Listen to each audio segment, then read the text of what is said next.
While Forest Hills Gardens looks traditional, the construction of its initial buildings was highly experimental, using nailcrete, a system of prefabricated concrete construction that Atterbury had developed. Here is the nailcrete system during construction and is completed in the Burns Street group, which used a crescent plan to provide a courtyard buffer between the housing and the railroad embankment. Notice that the advanced technology was not used to celebrate itself, but to realize the deeper cultural ambitions for vernacular village architecture. Next. The garden suburb and garden suburb movements are predominantly associated with England and the United States, and to a lesser extent, the major Western European countries. However, our research, and as you will find in the book, has revealed the global spread of the movement. And as we tracked the worldwide growth of garden suburbs, we were impressed by the extent to which local community members, many of them amateur historians, take pride in their garden villages and enclaves and their place in the larger network of their host cities. How sad that though garden suburbs are beloved by their residents, most critics and historians, if they bother to take any note of them at all, are generally dismissive, falsely characterizing them as exclusive upper middle class retreats. Our research shows that many garden suburbs were built for workers, for whom they continue to provide affordable housing in attractive community setting. Next slide. For example, in England, William Estes Lever, one of the original Lever brothers, established Port Sunlight in 1888. Next slide. At Port Sunlight, nature and the realities of modern industrial life were honestly recognized and brilliantly reconciled. A picturesque village on 130 acres directly adjacent to the factory, Port Sunlight is organized around the Dell, a muddy ravine reclaimed as a park. Cottages look inward toward the Dell and outward toward the factory. Port Sunlight abounds in public buildings, including a community center, schools, an inn, churches, and shops. Importantly, although intended for factory workers, next slide, Port Sunlight does not scream workers' housing.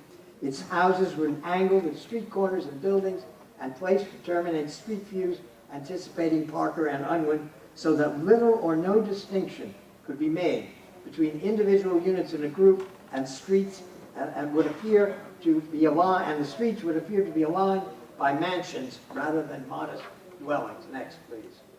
American industrialists built workers' villages in Lowell, Massachusetts, Pullman, Illinois, just outside Chicago, and Echota, New York, near Niagara Falls, where McKim, Mead & White designed the workers' cottages around 1893. Not the greatest example, but it's the home team, so I thought.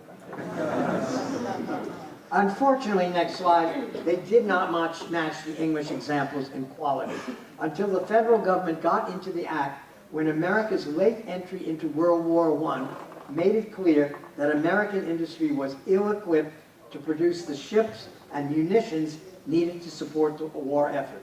One major impediment to boosting production was an unstable workforce, rendered transient by a lack of adequate housing, leading the federal government through the Emergency Fleet Corporation and the United States Housing Corporation to embark on the country's first foray into public housing, a very controversial move that in the eyes of many was regarded as the thin edge of the socialist sword.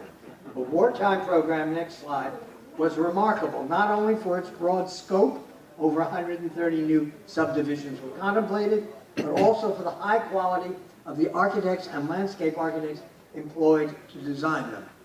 But with the quick end to hostilities in November 1918, America was in the war only about 19 months, and only a small percentage of what had been contemplated was completed. And Congress, fearing the Red Peril, killed the initiative. Next slide. Nonetheless, more than 60,000 people were accommodated in federally sponsored working-class garden suburbs, many of considerable and enduring merit, such as Seaside Village, one of 5 separate subdivisions completed in Bridgeport, Connecticut. Purposely planned with reduced standards, so that middle-class tenants would not annex the conveniently located workers' housing after the war. Seaside Village consists of picturesque streets that recall an old New England village. The irregularities of the plan caused by the location of existing trees was far from arbitrary. And the modesty of the story and a half and two-story Georgian-style brick houses were so fine that nearly 100 years later, the lessons of this sophisticated garden suburb for factory workers continue to pay dividends. And Seaside Village, nicknamed the Oasis by local police, remains a stable community amidst an otherwise rundown section of a failing city, Bridgeport, Connecticut.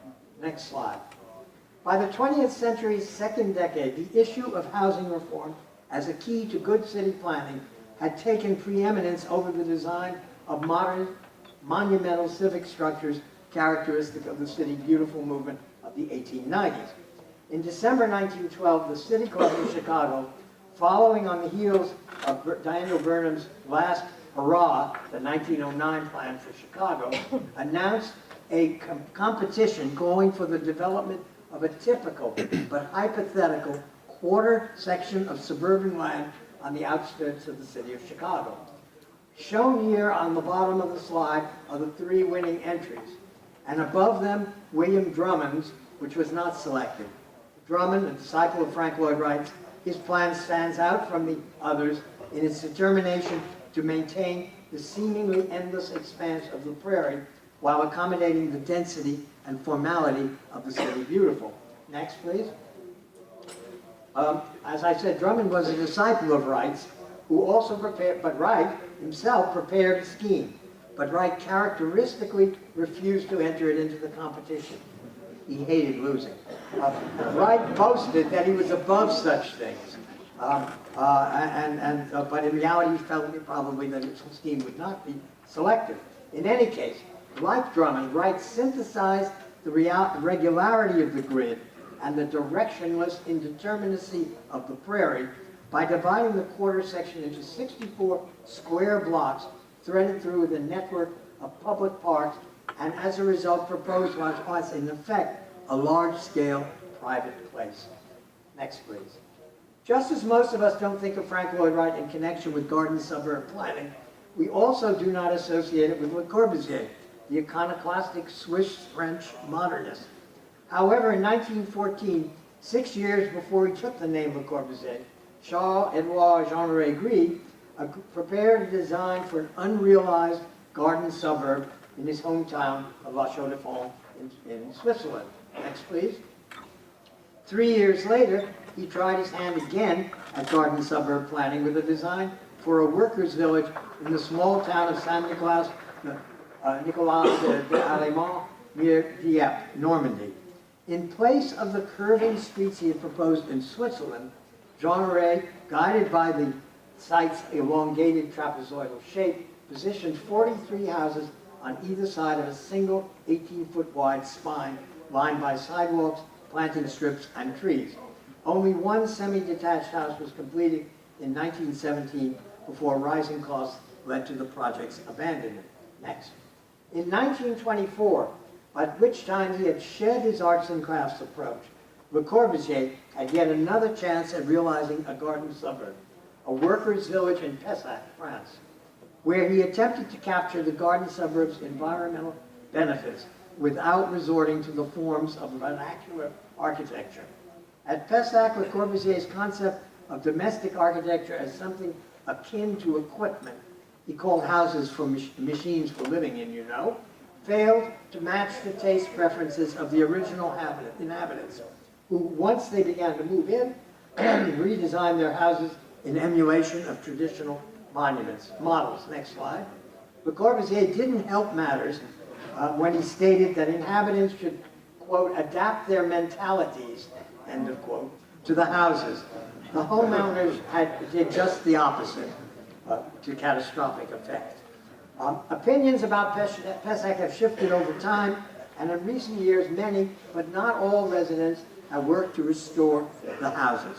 Next slide. Coral Gables is an amazing case in point. While the majority of garden suburbs have been created for year-round living, they have also played an important role in shaping seasonal resorts, especially in the United States. Perhaps this is so because Americans on holiday seem more willing to share public space. So it was that Florida, in the boom years of the 1920s, saw the development of one of the most significant garden suburbs in the United States, Coral Gables. Now a suburb of the neighboring city of Miami, Coral Gables began its life in 1921 as a new kind of suburb, one for long-distance commuters who might settle their families there for months at a time during the winter months and shuttle back and forth between it and icy northern cities using trains or automobiles. Next, please. City-like in scale, encompassing 10,000 acres or 16 square miles, but with no provision for industry except for craft workshops, Coral Gables was developed by George Merrick, working with a team of planners, architects, and artists. The layout is in many ways straightforward, with a grid of streets defining rectangular blocks running east-west, punctuated by major arterials and occasional diagonal avenues that slice through to form plazas. Miles of canals were included in the plan to lift it far above the conventional land subdivision, and of course to allow the developer to argue that it offered 40 miles of waterfront. Land was reserved for parks and for a new university, University of Miami, intended to provide a cultural focus. Abundant golf courses were treated as valuable park-like visual assets for all to enjoy, given that at many places the public roads edged the greens. Next, please.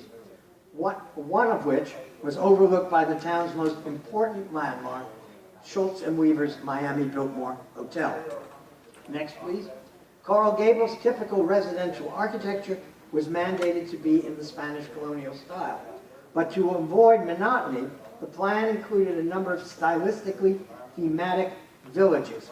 Of the 15 planned, only 7 were realized, including Marion Sims' Wyeth's Dutch South African village, where Andres and Liz, the architect planners, make their home today.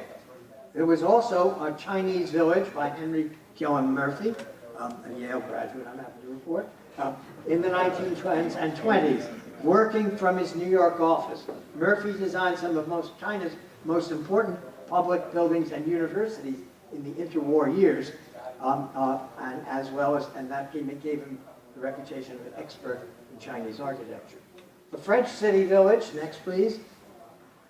There's a Chinese village, by the way. Go back one, please. I forgot to call out. The French city village, next slide, by a young Mottby Schmidt, who would go on to a career as the last of the great Georgian architects of New York, was another of the villages, next slide, and the Skinner Brothers Colonial Village.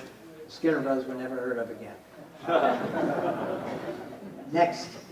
Like Hampstead Garden suburb, Coral Gables was to be enclosed within a wall in emulation of a medieval town. Although Merrick didn't get to fully realize this idea, the money ran out after the 1925 Florida real estate crash, he did build 4 of the 7 planned entrance gates that to this day are essential to Coral Gables' status as an oasis amid metropolitan Miami's surrounding sprawl.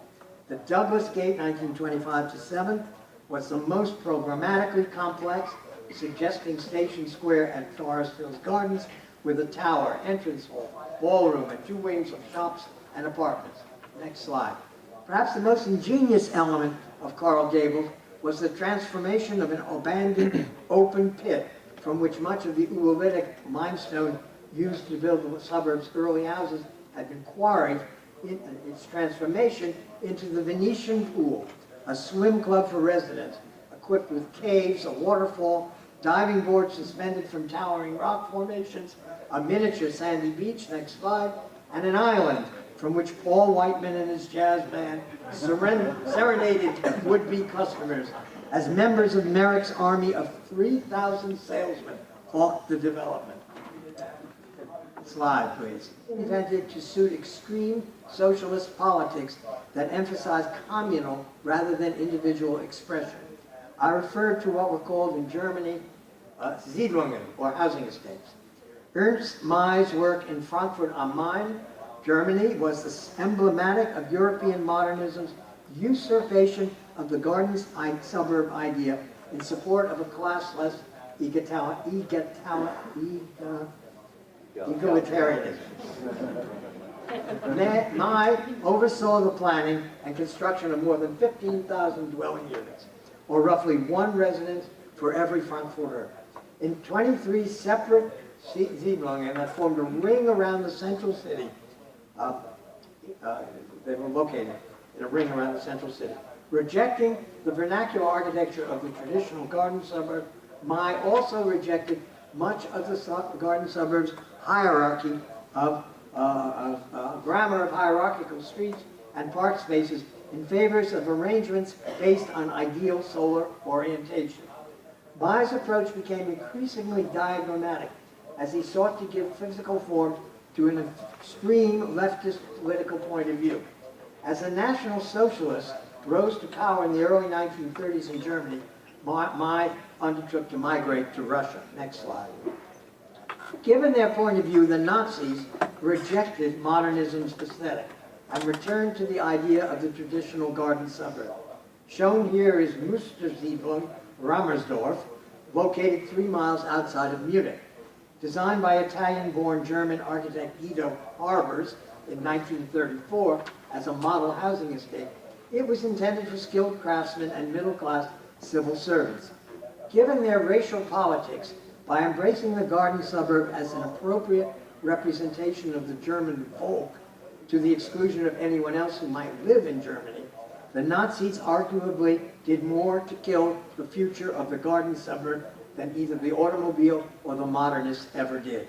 The story of the garden suburb denouement as a pawn in 1930s European politics is complicated, but as I need to conclude, I want to return to the situation in America, where planners and architects, in their effort to cope with widespread car ownership, sought to reinvent the garden suburb in the 1930s for the motor age. Next, please. In the 1920s, the replacement of the railroad with its fixed station points by the automobile, which had almost infinite points of access, forced a rethinking of the garden suburb type.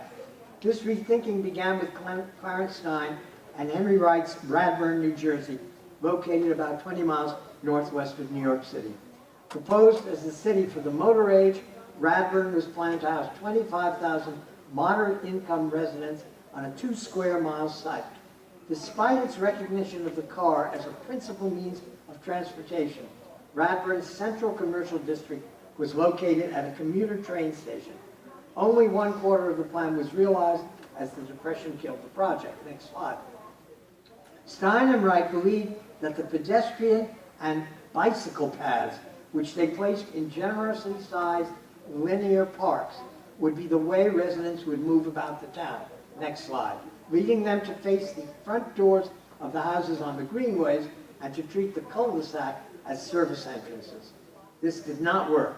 The car was already king, and as a result, back doors facing the cul-de-sac became de facto front doors as well. Next slide. As we've seen, Frank Lloyd Wright was well aware of the garden suburb's value to the modern city. By 1935, when his dormant career was taking on a second wind, he proposed his own version for the motor age, Broadacre City.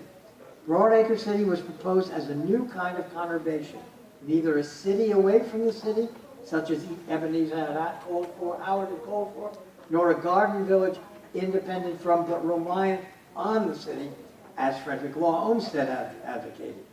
Wright, a brilliant architect and planner, but not always the clearest thinker, scaled his proposal to, and endlessly ambitious, scaled his proposal to the entire American continent. Make no little plans. He'd learned that from Daniel Burnham, arguing that Broadacre City would have all, quote, all the advantages of the city without the city. Go figure out what that meant. That you cannot take the country into the city has to go into the country. I'm not sure what that means either.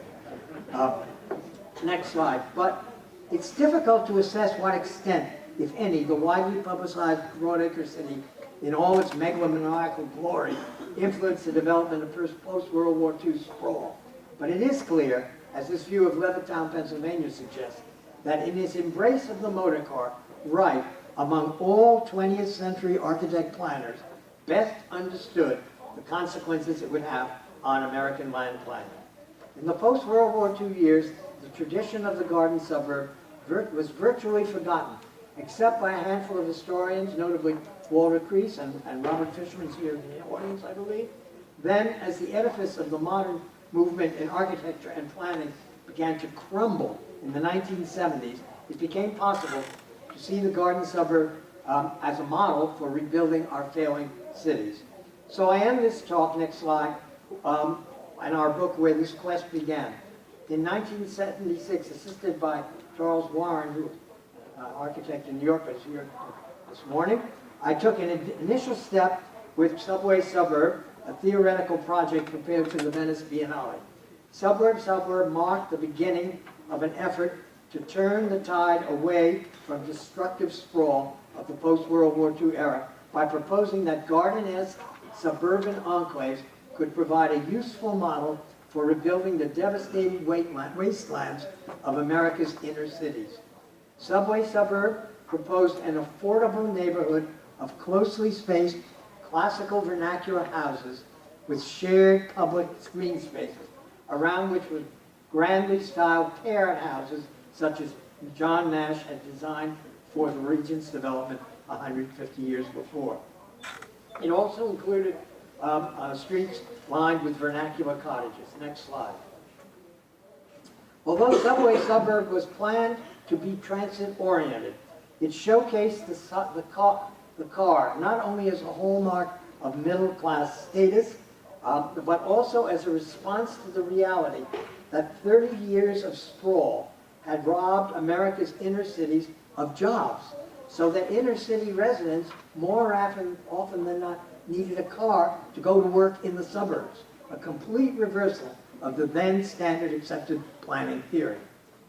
Next, please. The site of Subway Suburb, a devastated part of Brooklyn's Brownsville, East New York neighborhood, was purposely selected because it lay immediately south of Marcus Garvey Village, which had been designed as a low-rise, high-density alternative to the Tower and the Park public housing of the World War II era. Marcus Garvey Village not only rejected the Tower and the Park model, it also rejected the car, as well as the vernacular taste of its intended residents. Consequently, it was a social failure.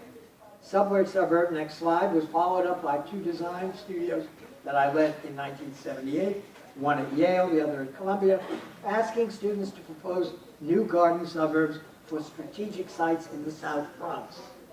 At Yale, Gavin McRae Gibson proposed that the then notorious Charlotte Street area become a walled garden village of familiar house types, from gatehouses to manor houses, but sized to the needs of small families. McRae Gibson is English-born, so he knew the traditions of Parker and Unwin. At Columbia, Roger Seichter, who is now one of my professional partners, transformed the blank canvas of a large site near Columbia Cortona Park in the Bronx into an enclave of apartment houses, garden apartment houses, if you will, defining a broad landscape boulevard.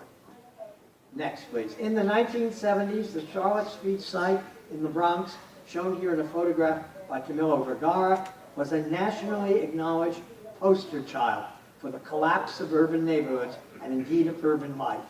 After many unfulfilled promises from politicians, at last, in 1982, the New York State Urban Development Corporation undertook its redevelopment. Next slide. Calling their project Charlotte Gardens, the well-intentioned but improvident UDC took a cue from Suburb, but by trucking in some 89 prefabricated 1.5 story ranch-style houses designed with no regard for the surrounding context, not to mention the grammar of streets and building types that had characterized the garden villages of the past, the development was at best a misfit.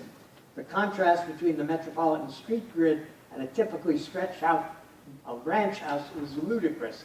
Nonetheless, the houses, which were subsidized, sold out almost overnight, and Charlotte Gardens proved crucial in turning around the fortunes of the South Bronx as a whole. as it validated what Subway Surfer had proposed, that suburban garden enclaves in urban settings were not a theoretical pipe dream, but a practical possibility, that the garden suburb could help rebuild the abandoned inner city as a dignified setting for individual family life in a community, that its evocation of Arcadian values could make it once again an important part of the city. Next slide. 10 years later, when Henry Cisneros was Secretary of Housing and Urban Development in the Clinton administration, Hope 6 program resulted in the replacement of failed American Siedlungen with garden-esque enclaves of streets lined by modest houses. Here we see Elm Haven houses in New Haven, a social disaster of no mean proportions, which were torn down to be succeeded by the eminently successful and livable Monterey Place. Next slide. The garden suburb really began to rebound when Robert Gables hired Elizabeth Plater-Zyberg and Andres Duany, advised by Leon Clear, to design Seaside, a resort suburb on the Florida Panhandle just past what was then known as the Redneck Riviera. Suddenly, all the old lessons were made new again. Davis undertook Seaside development a single neighborhood at a time, building houses that could be rented to holidaymakers, in effect creating horizontal hotels, a version of the strategy to attract prospective home buyers used at Riverside and other early garden suburbs. Next, please. Duany and Plater-Zyberg learned from Nash, from Olmsted, from Parker and Unwin, and from so many others who had contributed to the evolution of the garden suburb. They learned from the places they knew from their own experience, like New Haven, where they had been students, from the Florida vernacular, and from Coral Gables, where they had settled to practice and teach. Next slide. With Seaside, the garden suburb tradition found its footing once again in the form of the traditional town movement, with many excellent plans formulated, known more so than that of Poundbury, designed in 1988 by Leon Clear for Prince Charles. Next slide. And still being built out today. The impact of Seaside can also be seen in Celebration, Florida, which was developed by the Walt Disney Company beginning in 1987, to which Michael Lakutis kindly referred. Next slide. The origins of Celebration lie in the unfulfilled promise of Walt Disney to build the town of tomorrow as part of the 28,000 Central Florida acres he assembled in 1966 to create Walt Disney World just outside of Orlando. Disney had begun to think of himself as much as an urban planner as an entertainer, and on planning his Florida development, devoted considerable attention to what he called EPCOT, an acronym for Experimental Prototype Community of Tomorrow, a decidedly futuristic city designed on a radial plan, not unlike the diagram developed by Ebenezer Howard in 1898, as you can see. Walt Disney died in 1966, and the World's Fair-like EPCOT that was built in 1982 is very different from what he proposed. But Disney's urban vision was never quite forgotten, and by the late 1980s, Disney CEO Michael Eisner, seeking use for some 10,000 acres of Orlando property the company did not need for themed attractions, had the idea of building a new town of its own. Next, please. As a result of a visit to Seaside, Eisner sensed the magnitude of impact that a large project in the tradition of planned garden suburb towns could have, not only on contemporary real estate development, but also on contemporary urban life. I am proud of my work and that of my partners, Paul Whalen, who's here today, and Dan Lovitz, on Celebration, and of the great collaboration we enjoyed with Jacqueline Robertson of Cooper Robertson and Partners, and Ray Gindrose of Urban Design. Next, please. 40 years ago, a theoretical design project, Subway, made me recognize that there was a lost history of planning that needed to be recovered for contemporary practice. Next slide, please. Now, with the collaboration of many, but especially my co-authors, David Fishman and Jacob Tyloff, and the support of a great publisher, Gianfranco Monticelli, and his editor, Elizabeth White, our book, Paradise Plan, stands completed as a history, a reference, and I hope an inspiration for future garden suburbs. Thank you.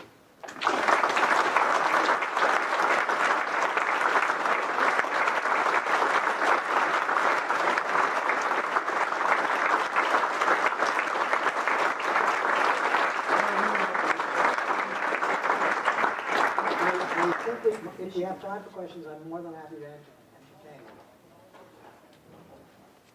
Yes? Thank you very much, not just as a talk, but for the book, which really is just literally an amazing work of research and recovery.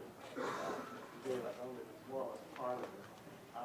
But I'd like to ask you a kind of more personal question about the history. That it's true that many of these garden suburbs were for working class or middle class or affordable, but it's also true, I think, that many of the most beautiful places were the ugliest socially, the most restrictive, the most difficult. And I was wondering, as someone who has really immersed himself in this history, how do you feel about that? Can we just take the formal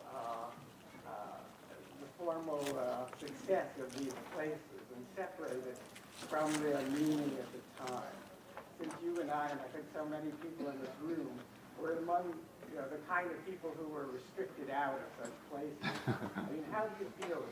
I'm asking you for your... Well, here I am, the dean at Yale. Yale in 2014 is not Yale when Cole Porter was writing Boola Boola.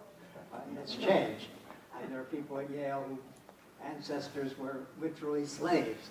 And so institutions evolve and places evolve. Now, people who are rising in the economic ladder who are able to move into the Bronxvilles and whatever.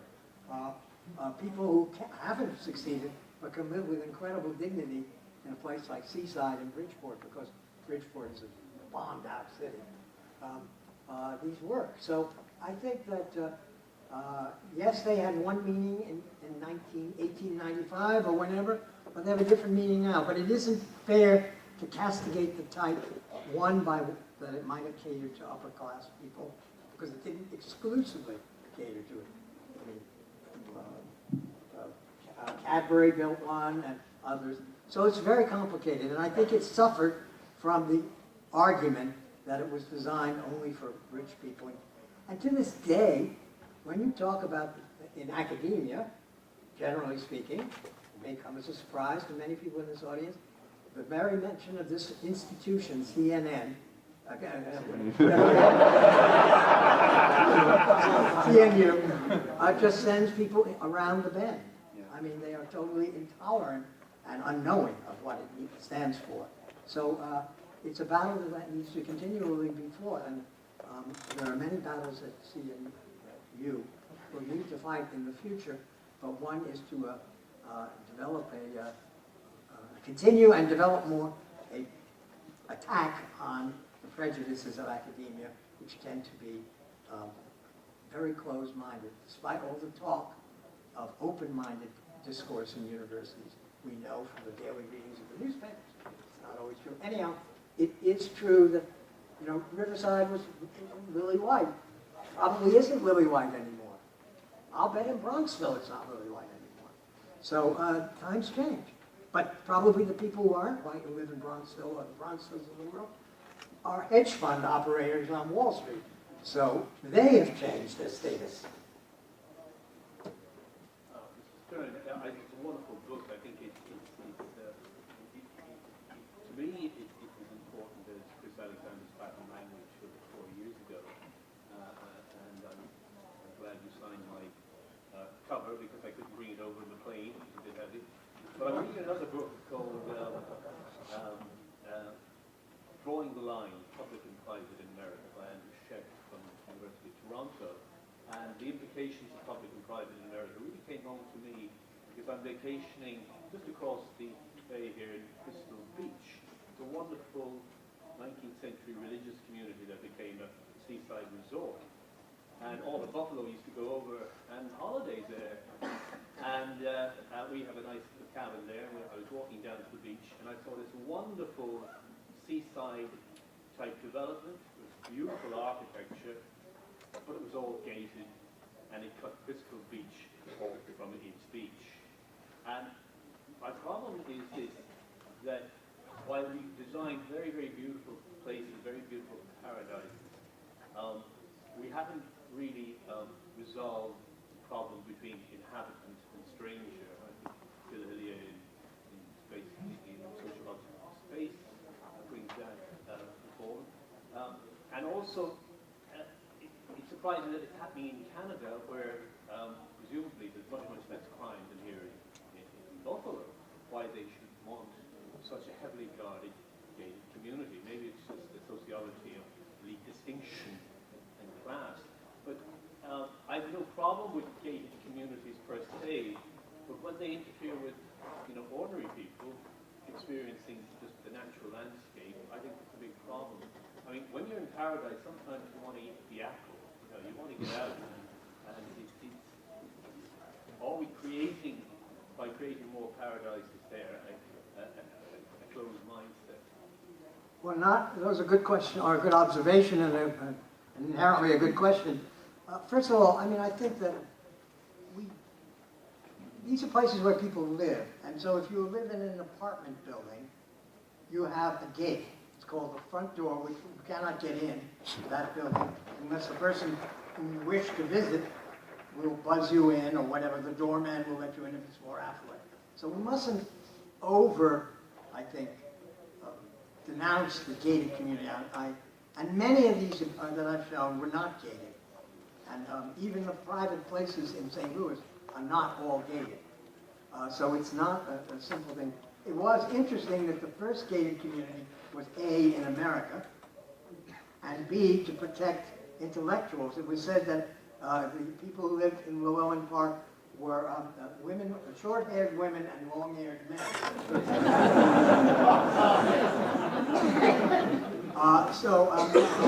It is a phenomenon of modern society, I would say.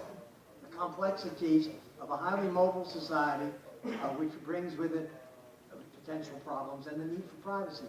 But I don't think that any of these private communities, gated or not, closed off access that I am aware of to establish public lands. In fact, you can walk right through Forest Hills Gardens, no gate, and go to the 500-acre Forest Park, which happens to be one of the borders.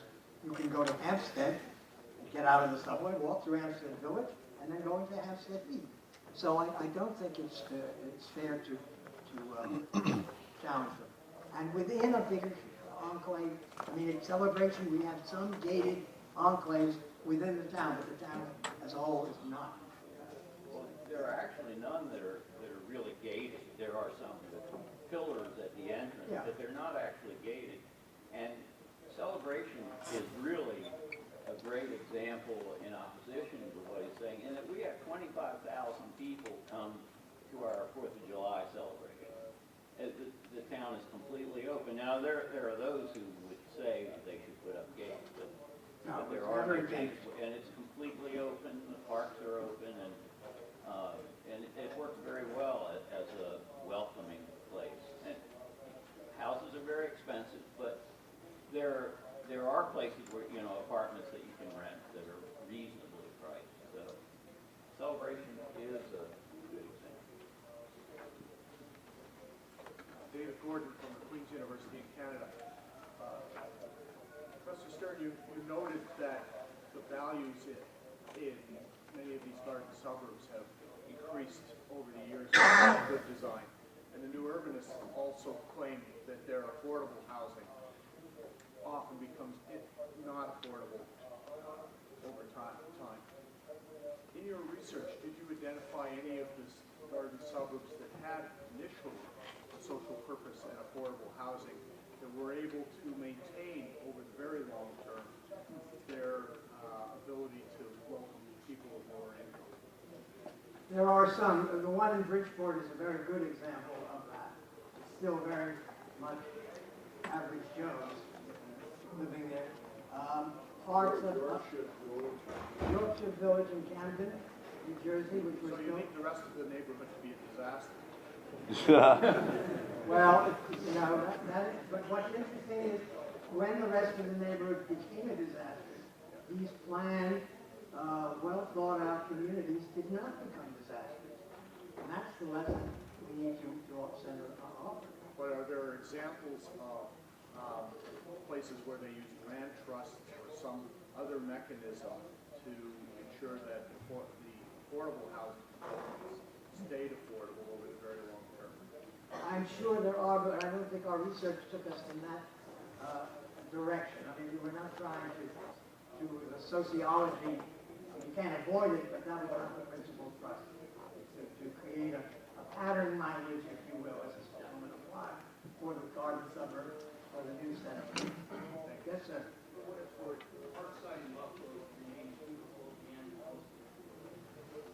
There you go.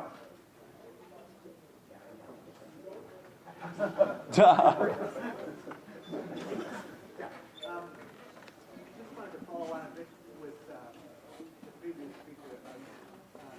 A little louder. Yeah, I just, in talking about some examples of failures in a garden suburb, I know that you hadn't done the extensive research, and I don't know that you covered any within your book. I don't imagine so, but unfortunately, in Toronto, we have examples, probably 3 that I know of Garden City attempts that became failures mostly from a social perspective. They were all almost exclusively built for low-income people after the war by Canada Mortgage and Housing Corporation, modeled on the British version of Garden Cities, and became, unfortunately, socially difficult because the anticipated use of the common space was an anticipation of a middle-class use of space that wasn't used the same way by the lower-income families. And I just wondered if you've seen any of these and whether you might have had some advice as to what might have changed them for the better. Since I don't know the examples you're referring to, I think I won't give you any advice. Maybe you should ask your mayor. You'll be the last person. Probably up Dan Solomon. Wonderful talk, but I was curious about the absence of fellow Sydney in the story, and what relationship you might see with fellow Sydney and There is some question whether Unwin actually knew about Sydney. Probably he did, but the book was not translated to English, and it was only, I think, in German at that time. Maybe Robert Fishman would have the answer. And I wasn't worried about that so much. But Zitte is a very important figure, and in fact, when I was a student of architecture, Zitte was constantly being brought up by Paul Rudolph and my design teacher, and by George Collins, who did so much, and his wife Christine Shannon, to revive it. But Zitte was always interested in inner city. There are so many examples more in the book. You have to buy a iPad. You have to read it. Well, maybe 1 or 2 more questions. Go on, if they may. Yes, sir. I suppose this is a question of semantics, but we're using terms like garden suburb, garden city, new town. A lot of the conversation we've had here is about urbanism, characteristics like density, connectivity, walkability. So how would you differentiate, and I'm curious why you're using the term suburb, because I usually think of it as less than urban. So differentiate a suburb versus urban. Well, a suburb, in the common parlance of the post-World War II era in particular, is like a sprawling subdivision. Kind of went over that maybe too quickly. But the suburban village in Olmsted, Riverside, you could walk from any house to the train station. You had to. There were no cars, and people were not rich enough to maintain their own buggies. Maybe they could have somebody pick them up. So, and most of these are walkable. Hampstead Garden Suburb is totally walkable. Forest Hills Garden is premised on the Long Island Railroad station, and then a block further away is the subway that was put in the 1930s in conjunction with the World's Fair. People walk. So the suburban type is a village type. All it was to try to update the village in the industrial age. Okay, but you're trying to bring that back now in the American parlance. When we hear suburb, most people realize that. That's why I'm writing the book.